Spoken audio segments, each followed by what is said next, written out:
Now, if we can just go up to the top of that document, Judge, where with the heading there. Please stop. Do you see there's two check boxes there, sir? I mean, here, or where do you want the? Yes, right there. You see that there's two check boxes and one's checked, right? For witness begin the meeting. Yes, yes. Okay. And based on your knowledge and training as an investigator, what is the difference between a witness interview and a subject interview? A witness interviewed would witness or have information regarding the event. Okay. And are witnesses subject to discipline? I'm not sure. I'm not sure. I don't know. You're not sure whether or not witnesses are subject to discipline. Okay. Did you ask whether or not and did they tell you whether or not you were a witness or a subject prior to your interview? I don't remember that. I don't recall if they did. Okay. But you know the difference between a witness and a subject, right? Correct. Yes. Yeah. Okay. So, do you believe or did you believe that you were being investigated for any potential rule violation at this time? I assumed I was a witness. So I'm sorry, what? I assumed I was a witness. Okay, why did you make that assumption? Because it says for witness interviews. I don't know because that's just was my assumption. Okay.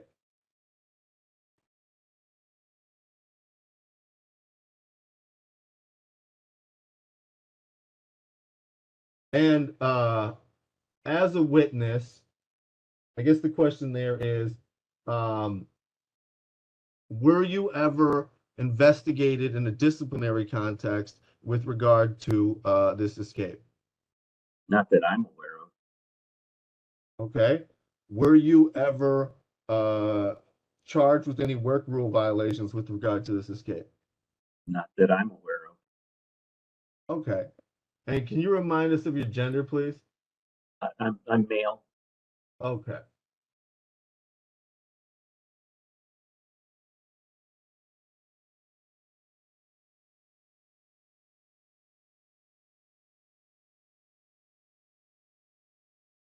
Now, do you know what a DART meeting is? DART. You'd have to give me the acronym, but I have some knowledge of that. A DART meeting. Yeah, DART. But what's the acronym? What does it stand for? Disciplinary Action Review Team. Okay. Yes. And you've been awarded, right? I have. And you participate in DART meetings? I have participated in the past. Correct. Okay. How about as an assistant administrator? Have you participated in DART meetings? No, because I'm not an appointing authority. No, because the appointing authority is who? Miss Novak. For me, it was Miss Pesahaya. I'm Okay. an appointing authority in my current position. Sure. So the appointing authority for Miss Novak would have been who? Miss Pesahaya. Okay. And that's your supervisor? That is correct. Okay. Did you participate in any DART meetings?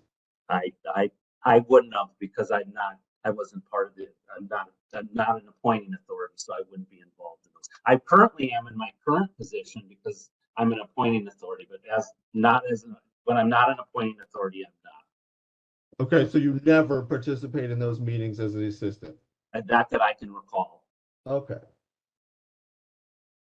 So that's based on your knowledge and experience, Mac DeFesai would have participated in a DART meeting for Sue Novak, right? I can't speak to that. I really don't know if she did or not. I can't answer that particular question. I don't know the answer. All I can speak is like as an appointing authority currently, I'm. Who participated in the DART meetings that MACTA held? No idea. Okay, who participates in the DART meetings that you hold as an administrator appointing authority today? Usually I attend with HR. Okay. Okay.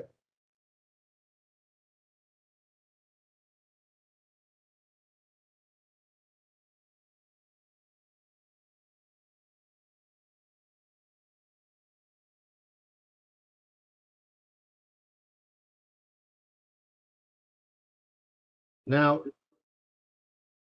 during the course of the after action report, did you ever discover whether or not Sue Novak uh, had stated that she had talked to you about the kitchen worker at any time? I'm not sure. I don't.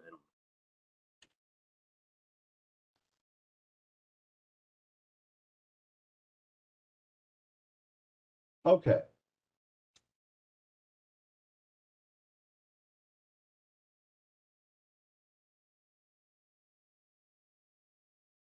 Now,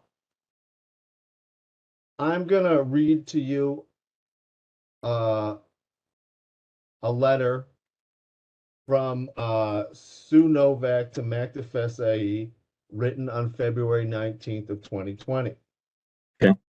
And she says, I wrote to you on 2/7/2020 on and on 2/12/2020, Assistant Administrator Douglas Percy responded on your behalf.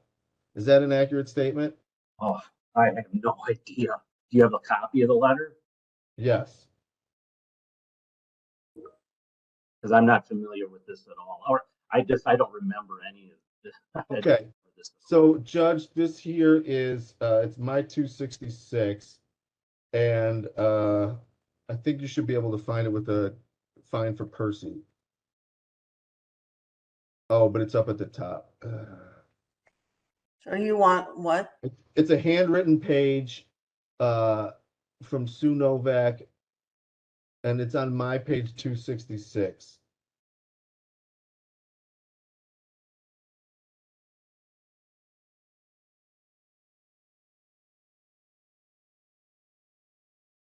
There's no 266 on this document according to No, I the get it. It's thing, fine. We'll pass over that one. because it goes to 120. No, it's at 15, but we're getting diminishing returns on that. There is only, that one, there's an exhibit 14, there's no exhibit 15. It's fine. It's fine. This Do is the news release. no, I appreciate that, sir. Do you are you aware or did you learn of any media reports about the escape during the escape? During the escape, I'm not sure. I don't know. Yeah, I'm not sure. Should I stop Okay. sharing? Yes, please. Okay. So you don't remember about any media at the escape. Let me, I guess, be clear. Did you, when you reviewed the after action report, and because I don't think we got the clear answer on this, did you understand whether or not the warden had violated any policy based on that after action report? Oh, I'm not sure. And that really wasn't the intent of an after action report. Well, you were a supervisor, right? Yeah. Mm-hmm. Okay. So in what sense were you reviewing the after action report at that time? I did just see what I'm sorry, I can't hear you. I'm sorry. Just to review to see what happened with the escape, just for knowledge. Just for like fun? No, well, not fun. It was part of my job. Okay, and part of your job is supervisor of the institution, right? Of Miss Novak. Okay, so that and part of your job. So in reviewing this document as a supervisor, at no time did you look to see whether or not she had violated any policy? No, that wasn't. That's not my role. That's the investigation. That's not my role. Okay, and again, what is your role as her supervisor, sir? I do her performance reviews. I'm sorry, you say that again? Performance reviews. Okay, and wouldn't it have been important to know to do a performance review or it wouldn't it have been essential in order to complete a performance review for Sue Novak to know whether or not she had violated any policies with regard to the escape? So there's the performance reviews, and then there's the investigations. They're separate tracks, and they really don't overlap. The investigation, the performance review is based on the performance. The investigation is based on those facts. So it's not the same thing.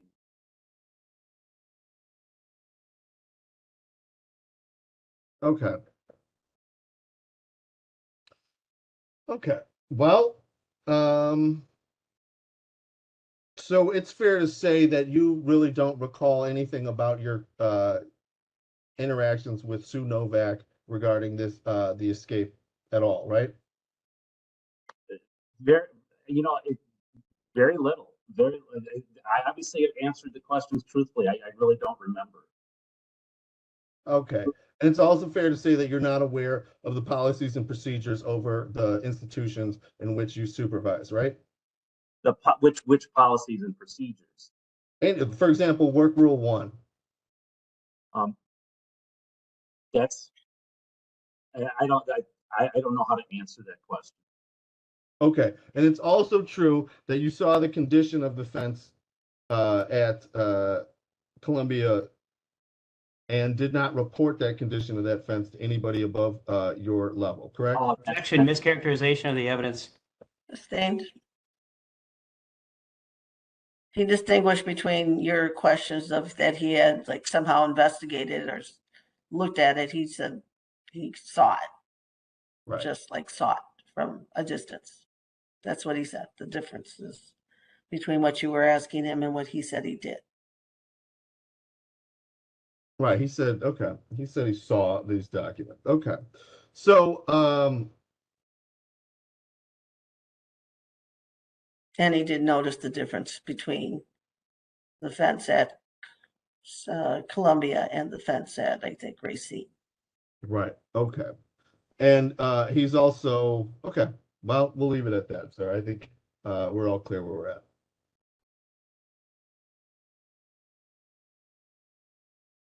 I don't have any further questions for this witness.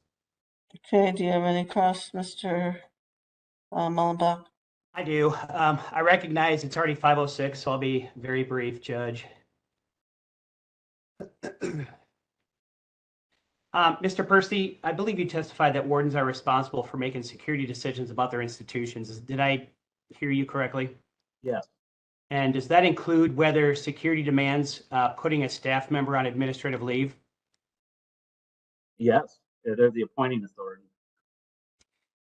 Did you ever review any videos, security videos or surveillance videos involving Holly Zimdahl, who was the kitchen worker at CCI? I can't recall any of that kind of stuff. I just don't. Did you ever listen to any PIAC phone calls regarding Holly Zimdahl? I can't recall anything. Okay. And the statements that you gave to Internal Affairs, I believe you said it was 3 statements, correct?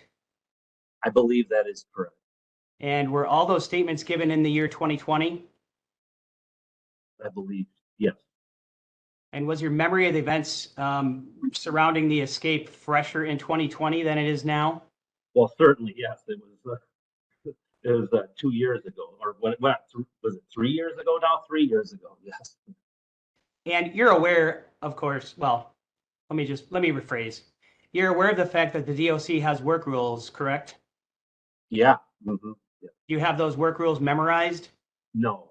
Does that mean you're not familiar with them? No, because I look them up whenever I need to see them. That's all I have, Judge. Okay. Anything on that, Mr. Cross? Sure.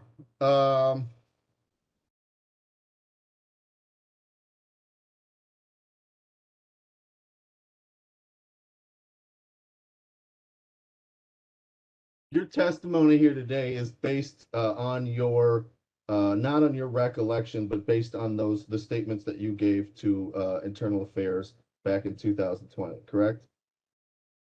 Based on everything. Based on, yeah, I don't know how to answer that. Well, sitting here today, you were unable to recall anything about the escape, correct? That's, well, I won't say anything, but it's difficult to remember back that far. Yes, it's very difficult. Okay, and the things that you did recall were based on the statements that you read prior to testimony here today, right? It was, I don't, I answered truthfully. I just don't recall. I mean, I don't know how to answer. Okay. And when you said that you were aware of work rules or that you were able to consult work rules, again, did you ever at any time did you consult any work rules with regard to your supervision of the Columbia institution after the escape? Work rules, I don't remember. I just don't. Okay. Whenever I need to see work rules, I go look at the work rules. And under what conditions do you need to see work rules? It's my current position. It's No, back as administrator, assistant administrator. very limited times that I would need to. I'm sorry, can you say that again and slowly? Yeah. There, I can't even recall a time that I don't remember. Okay. Can you recall a time where you ever gave assistance to the warden at Columbia Correction Institution? I spoke with Ms. Novak often, and we talked a lot. I mean, it's about different issues. Okay. Whether that's assistant or not, you'd have to ask her whether she felt assisted or not. But we certainly spoke. And those happened in 2019, right? What the Those talking? conversations that you had, the many conversations you had with Sue Novak. But any conversations happened from the time she was employed until the time she retired. Right. And you discussed the lockdown, didn't you? I have no idea. I have zero idea. I don't know. I don't even, it's 3 years ago. Oh no, that's 4 years ago.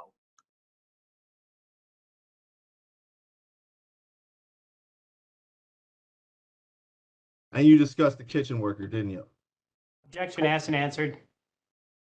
Sustained, I think he's ad nauseum. Great. I think we're done here. All right, anything else on that from you, Mr. Mullenbach? No, Judge. All right, I appreciate your time, Mr. Percy, and thank you so much. And I'd ask that you not discuss your testimony with anybody because we have other people who are going to testify. I want their testimony, not their testimony as influenced by something you may have said about what happened today. All right? Okay, thank you. All right, thank you, or any of your testimony. So even though you didn't remember much, but we don't want them to be influenced by what you said. Okay? I didn't get all of his recording just now, so if you can send that recording as soon as possible and get that uploaded, so we can get that uploaded, I'd appreciate it. Okay, I will try to do that, but there's a lot of things to do. I understand the public's waiting, but I understand. Okay. All right. All right, so thank you, Mr. Percy, and I will let you leave, and I'll help you with that. Thank you. Okay, thank you. Have a good day, You too. or good afternoon, or night now. All right, so I take it we're done for the day. Are you Only if planning you to are, call? Mr. Mullenbach. Only if you are. I'm sorry. You ready to be done today? Hey, I'm here. All We're right. doing it. So, I mean, Judge, I get him on the second joke. The first one blows past it, but the second one I usually get him on. So no, I get you. getting there. I will say that, yeah, I 5:30 would probably be my max at this point in time, and I'm not sure how much we can get done in just a in little 15 hearing minutes. humor. Just a little hearing humor. Okay. No, I know. I understand. Okay, so are you planning to call Mr. Dittman tomorrow? Yes, or- I'd like to get Mr. Dittman in there. Do you, Mr. Mullenbach, are you in contact with Miss Fesahai? I can, yes, I can be. I mean, she's no longer here, but I could reach out Right. to her. It sounded like you were in closer contact than me. If she's got a time preference tomorrow and you're able to tell me what that is, I'm sure we can accommodate that. Unfortunately, she's not available tomorrow. That was the one day where she's not available. She communicated that to me, and I think that's the one day we subpoenaed her for. But okay. And I would just note, and I don't mean to interrupt, but to the extent that we need additional days, and even if we do, I don't imagine we would start it on Monday, April 3rd, but she also indicated that she's not available until noon on April 3rd. So again, I doubt that'll be necessary, but I just wanted to throw it out there. All right, so in any case, so you're calling your client tomorrow, or what are we doing tomorrow, Mr. Cross? I am not sure now. I was assuming we were gonna have Mr. Dittman and Miss Fesahai, but I think we're pretty close, at least on our end. Again, my client is, her availability is rather limited now for reasons we've gone over. So, Well, we didn't go over it. I said that we weren't canceling the hearing because she shouldn't be here. And that's what I said, because we had planned this a long time ago. okay.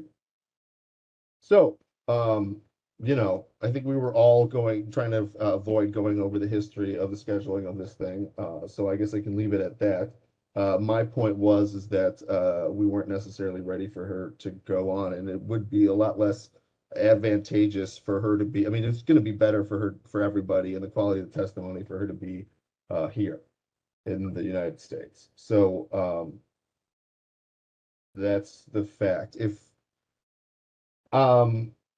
really what's throwing me here is that I believe that we had Miss Fesai subpoenaed for today, and I think we had her subpoenaed by she was served and whatnot. So I don't believe that I have contact from her saying about her availability, and so that's throwing me for a loop here now. And Ms. Fesai should have contacted you, Mr. Cross, since she was subpoenaed. Right. Doesn't So make sense that she's not in contact with somebody. If she had got a subpoena and was told to come, then she should have made herself available. right, that's my understanding. So I'm trying to scramble. I'm a little bit brain dead right now. I will do the best that I can to get everything lined up for tomorrow. Well, maybe you and Mr. Mullenbach can talk That's offline what we'll do. That's what about we'll this do. issue. Okay. And I have to go over the exhibits because we did not get any new exhibits today, unless somebody can tell me that we did that I don't remember, but I didn't mark any exhibits that I recall. Got it. Correct? No, I don't think there was anything, no. Mr. Mullenbach? I don't recall any new exhibits, Judge. Okay, great. So we're still with the same exhibits as yesterday, and I am going to expect we start again tomorrow at 9 o'clock, and somebody should be here because that is when we've been scheduled to go. So everybody's got to be ready to go. All right, thank you both, and try to enjoy your evening because it's been a long day. I appreciate it. Thank you. I'm gonna Thank you, stop the Judge. recording. Thanks.